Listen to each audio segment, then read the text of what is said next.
Welcome back, ladies and gentlemen. This is Deep Waters with Deborah Waters, and so far we've been talking about setting personal boundaries.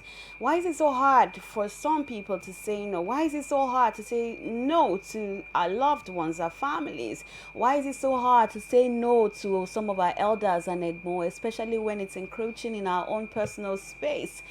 Somebody is doing something around you that you're uncomfortable with, but because you don't want to say no, you don't want the person to feel a type of way, you don't want to address the issue, and then you let it keep sliding and sliding and sliding, and then one day your cup is full.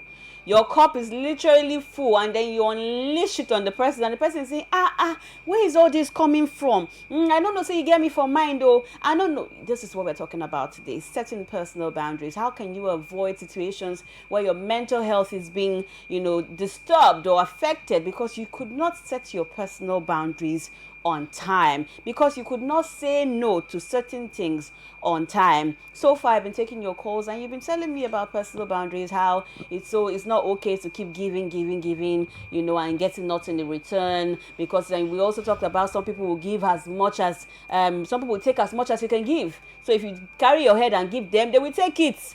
If you carry your hand, your whole body, give them, they will take it. So where do you stop and say, okay, no? Where do you say, no, I'm setting the boundaries, I'm drawing the line here? And that is what the purpose of this show is all about today. We're going to try and help you set your personal boundaries and help you get comfortable saying no. As always, I have a special guest with me in the studio. She is a certified mental health professional with 6 years experience in counseling and offering mental health services and teenage consulting and counseling and parenting consulting and family therapy. She's a member of the International Association of Child and Adolescent Psychiatry and Allied Professional. She's a WHO certified trainer on mental health gap action, plan intervention guide, and she's also somebody who likes to dive into agriculture in terms of livestock farming. Ladies and gentlemen, I have with me in the studio Fiyinfoluwa Olajolo. Hello. Hi, thank you for having me. Good to have you, Melanin Queen. Thank you. Your melanin is popping. I know we're not here to talk about melanin though. Right. All right, good to have you, mental health experts. And so today we're talking about setting boundaries. And so far, in my own personal way, I've tried to explain it, and I'm sure my audience, we understand what we're talking about. But coming from a professional angle, when it comes to personal boundaries, what are they, and why do we struggle with setting them? All right, thank you very much. So, in my own opinion, personal boundaries are limits and rules that we set to guard and guide ourselves. Okay. They are like a gates, to protect ourselves. Okay. So everybody must set boundaries personally, so that you don't allow odds, bad things to come near you, just because you just have that gate that is protecting you. The same way we wear clothes to protect our body, the same way we wear helmets to protect our head when we're going to certain places, that the same way we should also have boundaries, so that we are protecting our mental health, we are protecting our soul. We're not exposing ourselves to a lot of unnecessary trauma and dramas. And when you say bad thing, protect yourself from bad thing, does everything that we say no have to necessarily be bad? Because sometimes these situations are not really bad. It's maybe over time when prolonged or something. Because some of them are not really bad, but they just make us uncomfortable. So Yeah. Okay, so it's not everything that we say no to that is bad. okay.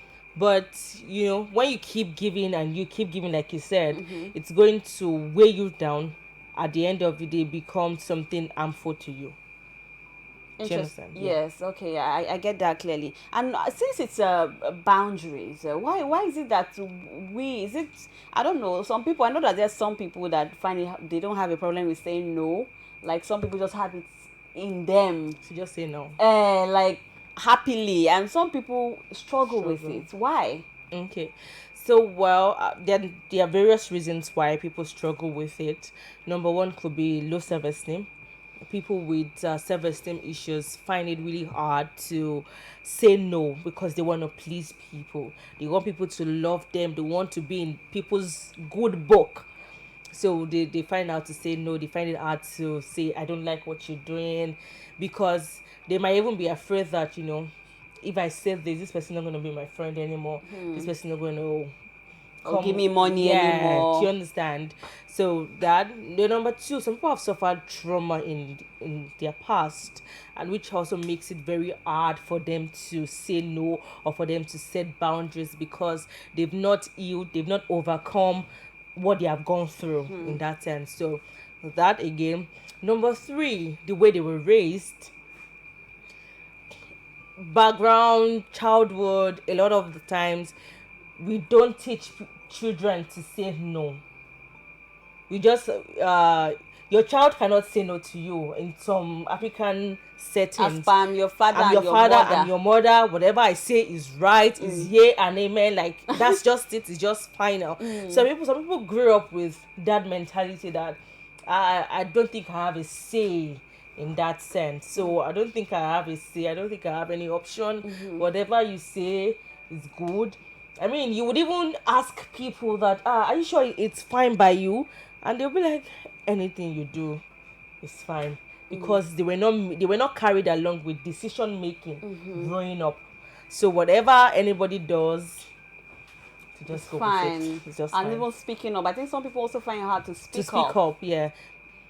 Interesting. I hear you loud and clear, but how do we know? What are the signs that we see and say, okay, oh, my personal boundaries are being threatened here? Like, what determines our personal boundaries, and how do we know that there's something not right here? Is it how we feel, or how do we determine that our personal boundaries are not in line? Okay. So, well, for us to set our personal boundaries, we need to sit down to assess our lives, and really ask ourselves deep questions. We need to do a lot of introspection. We need to do a lot of discovery. You need to ask yourself some questions like, what don't I like? Some people cannot answer that question. They can't answer it. What do I like? They don't know. What don't I like? They've not discovered that about themselves. So they can't even set the boundary. So when you want to set that boundary, you need to ask yourself, what do I even like? What don't I like? What gets me worried? What gets me tired? What gets me upset? What gets me happy? As simple as those questions sound, in therapy sessions, in clarity sessions with people, some people don't even know. So a lot of we need to really sit down, journal, ask ourselves questions. Don't be afraid to ask yourself some questions. Some people will need to sit down for hours, for days, and just really sit down with their books, with their biro, with their pen, and just really ask themselves, what do I like? What do I even want out of life? So what if What don't you, I like? sorry to cut you, but what if you know all these things, but you are afraid? Fear would not let you want to admit to or set those boundaries. And there you have to ask yourself, why am I afraid? Because questions will give you answers, and it will also bring out other questions. Okay, what don't I like? Why am I afraid? Is it because of this? Is it because of that? If you don't know why you are afraid, or why something is happening to you, it is very difficult for you to reassess the situation. It is very difficult for you to say, okay, this is the way out. And if we now know that, okay, my boundaries need to be reassessed, what are the things to do? Number one, you need to really just look at it and say, do I say yes a lot? Do I say it's okay? Some people just, yes and okay is just their default answer. They just, "Oh, yeah, okay." Even if they're not Even if comfortable, you're not even though they don't comfortable, like it, yes, they'll just let it go like that. it's It's okay. okay. It's okay. Yes, no problem. Eh, so that they That's. can seem like they're easygoing, you know. But meanwhile, they're just suppressing their emotions. They're just suppressing themselves. So if you think that the ways that you really know if you need to reassess your personal boundaries, if you say yes a lot, if you're sorry for things you're not at fault at, like you didn't cause this thing, but you're saying sorry, you're saying please. Some people just say sorry at every random conversation. Sorry, ah sorry. It's just, what are you sorry for? what are you really sorry for? Like, why are you sorry? Yes. Some people just walk on eggshells everywhere. They are so sorry. They are. Yeah, I hear you loud and clear, but there are also situations where, according to, let me even read a comment from somebody from the picture, one of the WhatsApp responses I got when I posted this on, as always, on my WhatsApp. And the person replies and said, there's sometimes someone I respect so much. He said, yes. I said, is it so hard? Why is it so hard to say no? He said, yes, especially when it's related to financial help. And also depending on who I am saying no to. For some people, I can just say no or whatever. But some other people, I can't say no. So why is it that some people can say, the saying no is not the problem now. The question is not saying no to some certain people, especially maybe if they are your boss, if they are your egbon, if they are your parents, if they're somebody who have been beneficial, who have helped you, but you're not comfortable doing this thing, but you can't say no. How do you deal with such situations? All right. So just like we go to the gym to exercise and train our muscles, we must train ourselves to say no. It's not easy. Carrying 150 kg in the gym, it's not easy. But that's just the way to lose weight, and that's just the way to also train your muscle. So the way to train your muscle, the way to train yourself in saying no, is actually by saying no. It's not going to be comfortable. You're not going to like it at first, but you need to say no. Sometimes I send no, I put up my data, and like I just drop my phone. But I have said the no. I have trained myself, and I do it 1 time, twice, 3 times, 4 times, 5 times. It becomes easy. At first, it is not easy. The best way to train your muscle, as I said earlier, is to go to the gym. You're going to carry weight. You're going to train yourself. You're going to do it over and over again. So you need to break the ice. You need to say no. You need to say that no. Try again tomorrow. If you're unable to say it, just keep trying. I did nicer ways to say no rather than just saying no. Yes, there are very many ways, sweet and subtle ways of saying no. Before we get into that, this is Deep Waters with Deborah Waters. Please do also join the conversation. I'm still here with my special guest in the house, mental health professional, certified mental health professional, Finifonluwa Olajolo. Let's take another caller, and if you have questions and talk, please call in. Hello. Hello. Hi. Good to have you on the show. What's your name? Where are you calling from? It's Mr. Kondi calling from Ikochebe. Okay, good to have you on the show. Thank you. Yeah, I would like to make or add to answer that our guests in the house have give to your question. Okay.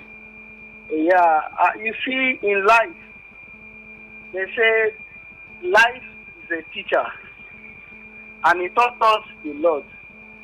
So when life teaches you what you need to learn, you will definitely learn by force. You see, it's so good to be given. It's so good to be good. It's good to be nice to all people around you. Mm-hmm. As far and long you may able to be nice to people, keep be nice to people. But when in life taught you something you need to know, then you will know that people you carried a long hands to be nice and good to, are nothing but demons. So when a life taught you that people you were suffering to help, to favor, to plead, are evil around you, then you will now sit back to tell yourself that you need a boundary. That is where a man decides to give a boundary to himself. Why? Maybe a particular road where you apply, you're going in and coming in, you meet people trekking on the road, you stop and pick them, you help them, you give them a lift. Remember the day that maybe your car broke down on the road and you look for a help. The same people you be a good helper to, you look for their help that day. You say, brother or sister, please join me, let me just move this car away from the road. Anyone who will come with the mind to push that car will ask for money. The same people which you use your fuel, if order your vehicle to pick them on the road, we say, oh guys, you cannot give us money. We cannot push your car. Then tell me, if you come out from that situation, you went back home. Oh dear, he's really breaking it, hitting the nail on the head. Please do want to call back on 0705-993-6937 or 0705-993-7937. What are your thoughts on that? I thought you wanted to ask a question, but he ended up, dropping a comment. Thoughts on what he said? Okay. Well, my thoughts on that would be that I want to stop helping people because I didn't get help at the point, or I've been helping people and they didn't turn up for me when I needed their help. But it also gave me a perspective that I don't necessarily need to receive the reward of my help from the people that I have helped, and it won't stop me from helping. But then and again, it's just really just going to teach me that there are boundaries to things. Okay, but I hear you. He says something that the people who are helping you can turn out to be your demon. I feel like sometimes we are always blaming the other party and saying, oh, I'm always giving, and now it's time for you to give, but you can't give back. The thing is, you are always giving, okay? But you also allowed yourself to give because you could actually say no. So I feel like we're quick to point the finger, say, this person, I gave everything, the person didn't give me. The question is, why did you give everything? Abby? Why didn't you set your boundaries from the beginning? Right. Why are you the one when you have not given so much access? Yes, so much access to you. And then when the deed has now been done, that's when you now realize that, okay, I have to set boundaries. Some people, because they didn't even set personal boundaries, they didn't care for themselves so much, had painful experiences that really turned out to become mental health issues. They were depressed. Some people now have anxiety disorders. Some people actually a lot of things. Yes. PTSD, because you've been exposed to a lot of trauma over and over again, and you've not really just learned to still set that boundary. And how do you communicate those boundaries now that we know that, okay, we should set boundaries, and you're going to tell us about nicer ways to say no? So how do we communicate, how do we open up those conversations first of all, and how do we say it? Okay. And it doesn't matter, must we say it in a nice way, or can we just say no?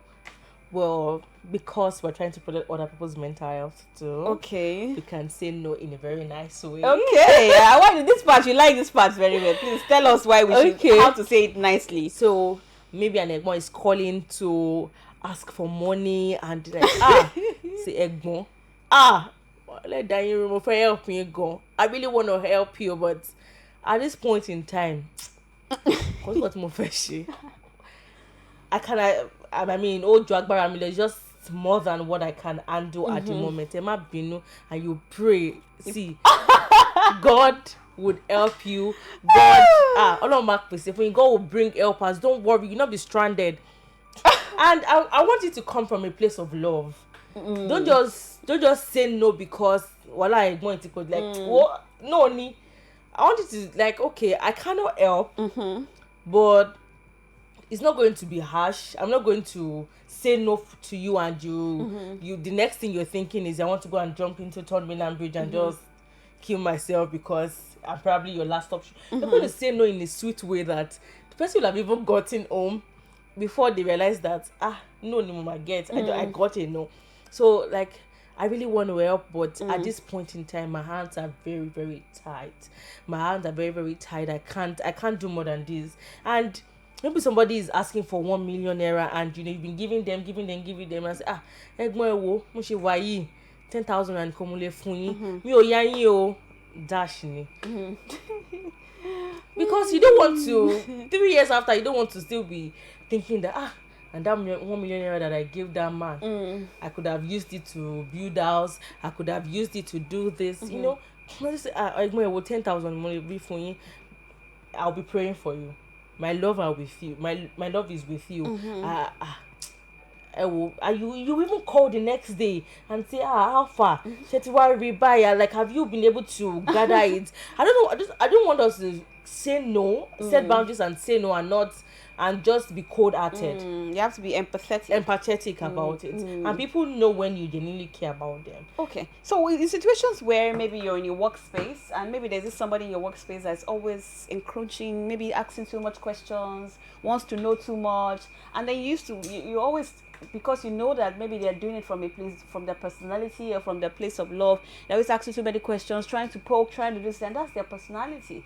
But you don't like it, you're not comfortable with it. Or somebody who is very touchy, and you know that, oh, this is how they are, but you don't want them to touch you. You don't want them to be hugging you. How do you open up that conversation? Or maybe somebody who smells, they have body odor, and they're always all up in your face, and you don't know how to say, brother, you have a your kidney they smell. Oh, how do you even say such a thing to somebody?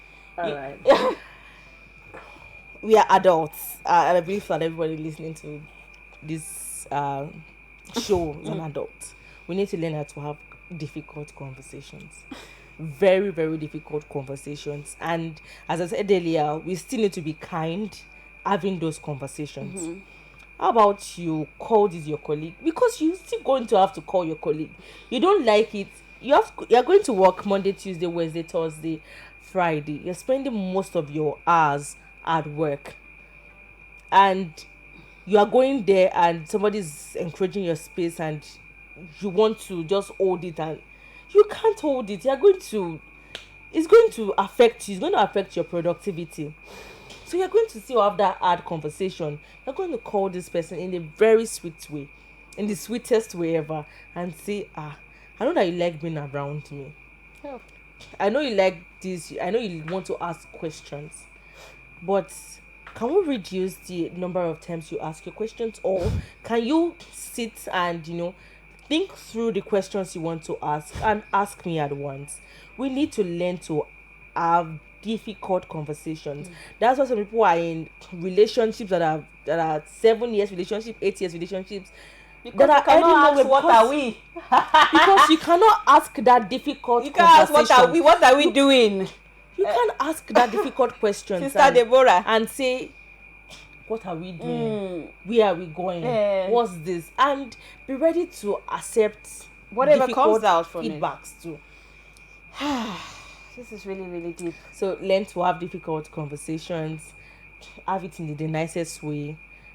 And if the person doesn't take it in the nicest way, because there's a way you can say it all nicely. I saw a video online of this lady talking to a gym lady that's always, she has body odor, and she will stay in front of the AC, and the AC will now carry her body odor and spread it around the gym. And then she said it nicely to this lady, but the lady was not having it. Then she just flew up too, and they just, some people, no matter how nice you are, they cannot have it. So what happens then? Well, then that is their issue, not yours. Not yours.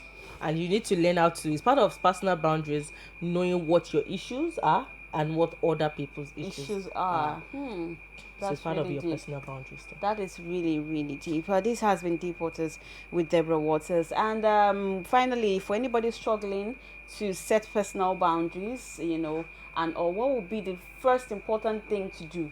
The first, we've talked about it on and on, but what's that one thing they need to have? Is it confidence? Is it I don't know. One thing that they need to have is love for themselves. Wow, that's incredibly. Yes. You said it already, that setting boundaries is all about self-love. It's a self-care. It's a love language for yourself. Yes. Yeah. So when you love yourself, when you care for yourself, you've set boundaries. Yes, indeed. Stop ignoring yourself. It's that time that you speak for yourself. That little part of you that feels uncomfortable, even in situations. Care about that little part of you, and stop, nurture it. Yes, nurture it. Exactly. If you follow Olajolo, thank you so much for sharing your thoughts on the topic of the day. How can people find you on social media? Certified mental health professional. Okay, I'm on Instagram at Finifolua Olajolo, on Twitter at Fini Olajolo. Okay, that's Twitter and Instagram. On Instagram. All right. If you need mental health experts and mentorship, please do also reach out to her. This has been Deep Waters with Deborah Waters, and you can follow us on Instagram and Facebook at Deep Waters _podcast. Please follow us. We just have 380 followers. I know people that have called in today, they are more than 380. So please, you guys should just type at Deep Waters _podcast and follow us. Be a part of the Deep Waters community. You see some of our excerpts and clips, and you can just know what's coming up, on the topic of the day. You get to even prepare your questions for the show ahead. And this has been Deep Waters with Deborah Waters, and I'll be right back on Friday at 5 to 6 p.m. for another amazing show for you. Thank you so much, Thank you, follower. And to you, my callers and viewers, thank you so much for being a part of the show. I'll see you on Friday.